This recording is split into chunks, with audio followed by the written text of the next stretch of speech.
Hello everyone, good afternoon. So today is Thursday and it's around 4 o'clock in the afternoon. So I am now currently here in our backyard. Ayan. As you can see in my background, no, there's a lot of grasses, trees, ayan, coconut trees and whatsoever. So what I'm going to do in this video is to show you guys what is in our backyard, no? So ipapakita ko sa inyo kung ano yung meron sa backyard namin, ano yung ambience, kung ano yung ginagawa ng mga tao dito sa amin during this time, tuwing hapon, no, dito sa aming probinsya. So this is life in a countryside. So let's begin. Before everything else, I just wanted to show you our cow here. Ayan. Ayan. Hello. So this is our cow. Ayan. So this is a female cow. She doesn't have a name. Ayan. So she is a healthy cow. It's because, as what I have said, maraming grass. Ayan. She wanted to eat grass. Ayan. So she lives healthy. Napakataba niya, oh. Ayan. Hindi mo makikita yung kanyang buto. Unlike sa ibang baka, no, na meron makikitang buto dito, but ito siya is wala siyang buto. Ayan. I don't know if pregnant ba siya, but as what I have noticed, hindi siya pregnant. Sadyang busog lang talaga siya. Ayan. Apparently guys, the weather here is not good. Ayan. It's mostly cloudy and sometimes it's raining. So as you can see, kumakain na naman siya ng grass. Ayan. Napaka-pretty. She's so pretty. So here we go guys. So the first one that I'm going to show you is yung garden. Ayan. So this is not our garden. It's the garden of our neighbors. So they have a big garden here. So let's watch. So this is the garden of our neighbors here. Ayan, so as we can see, there's a lot of vegetables that is being planted. So this is the root crops, gabi. And they have also some banana plants and they have also papaya. I think they don't have malunggay here, the moringa tree. And also they have some beans there. I don't want to go further. As we noticed, kakatanim lang ng mga gulay. Ayan. So up to there, may bahay doon. Ayan. So ito yung garden at doon yung bundok.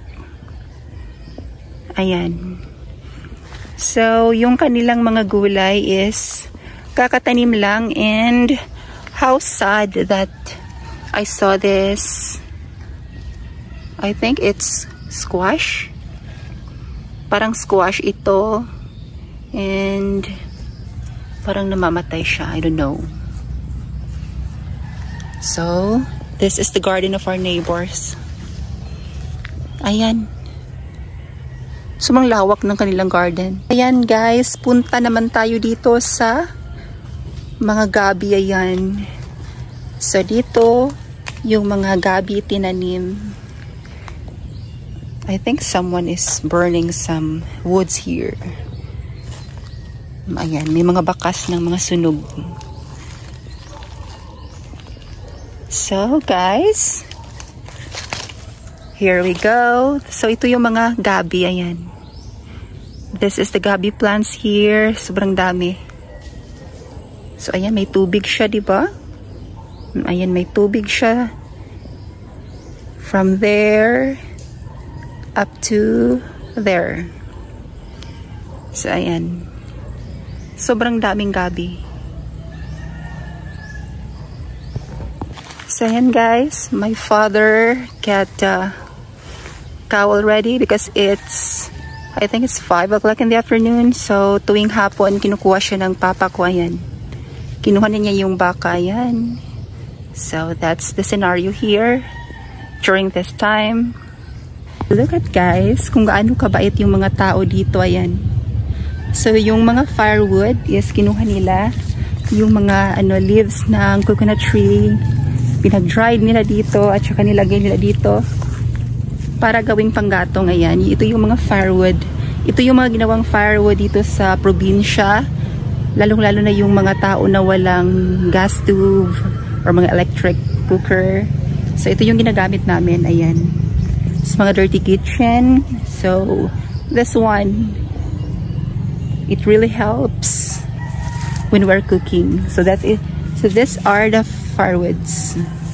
And, punta naman tayo dito. Ayan. So, makikita natin dito na parang may sapa na maliit.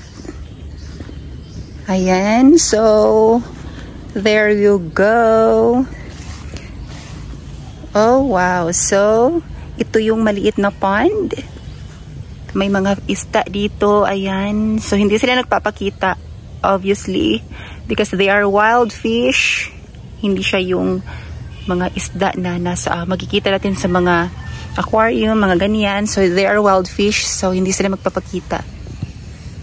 Ayan.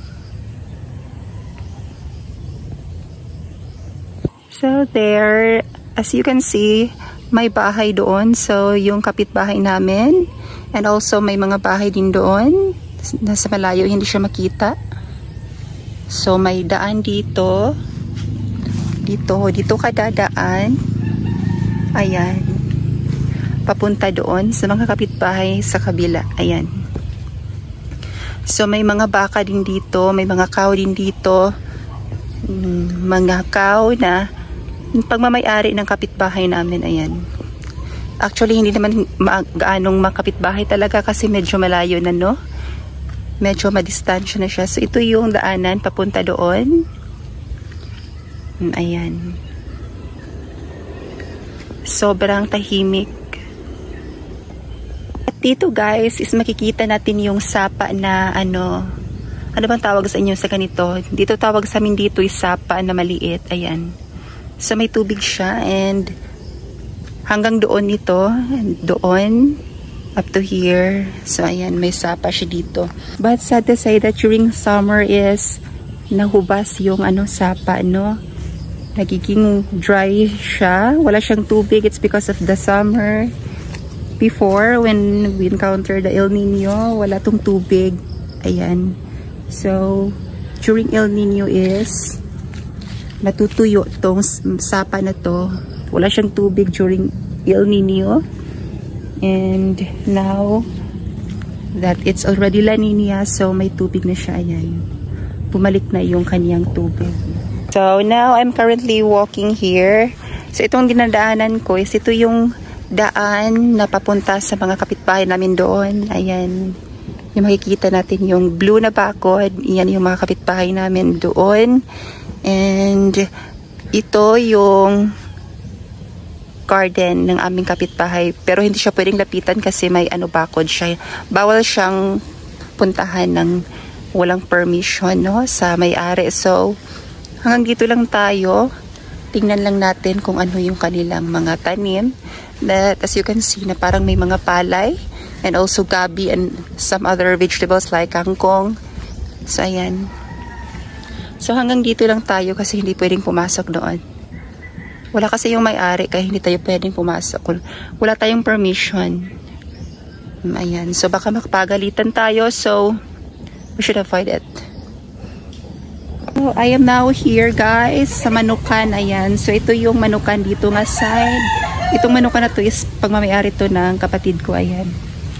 So, ito yung kaniyang mga alagang mga manok. Pero, mga manok dito is puro lahat roaster, no, mga male chicken ang nakalagay dito. Ayan. So, ayan, guys. Ito yung mga alaga ng kapatid ko. Ayan. Lahat ito puro roaster chicken. Ayan. Iba't ibang breed siya. Ito ewan ko kung anong breed ito. Tsaka parang parang magkapatid sila nito at tsaka ito. Parang magkapatid sila kasi Pareha sila ng kulay, ayan. Pareha sila ng kulay at saka meron pa dito, ayan. Sobrang daming manok dito. Tuwing umaga, pagigising ka, sila talaga yung una mong maririnig. O, diba guys? So, ayan. May mga ano sila. May kanya-kanya silang kulungan, ayan. May mga kulungan sila. Tapos ito is kulungan din to ng manok. Ayan. May manok dito. May manok dyan. So I'm done watching with the roasters. I'm gonna go here. So, doon yung mga kapitbahay namin, ayan. Distansya lang yung kanilang mga bahay. And ito yung garden ng kapitbahay namin, ayan. Garden. They have lots of rice field there. Mga palay, yung kanilang mga tanim, at also mga kangkong. They planted kangkong also. At saka may mga mangga rin dito, no? Ang sobrang saya dito tuwing bunga na ng mangga, no? Kay sobrang daming mangga talaga. Yung tipong hindi mo nabilhin, yung tipong kukuha ka na lang doon sa mga puno dito, ayan. Sobrang daming mangga dito, ayan. Kaya malamig yung hangin dito kasi sobrang daming kahoy. Especially yung mga prutas ng mangga is hindi na kailangang bilhin pa. Kumuha ka na lang doon. So, libre na. So, ito naman yung mga tanim namin na saging, ayan. So, may mga saging dito. Ayan. And apparently, wala pa siyang mga bunga, ayan. At saka, mayroon din ditong mga, tumutubo lang na mga jackfruit tree, ayan. So, ito yung puno ng jackfruit. So, hindi siya tinanim. Kusa lang siyang tumubo, ayan. Kusa lang siyang tumubo. At saka, meron pa yan dito. Meron pa yan dito, ayan. So, ito.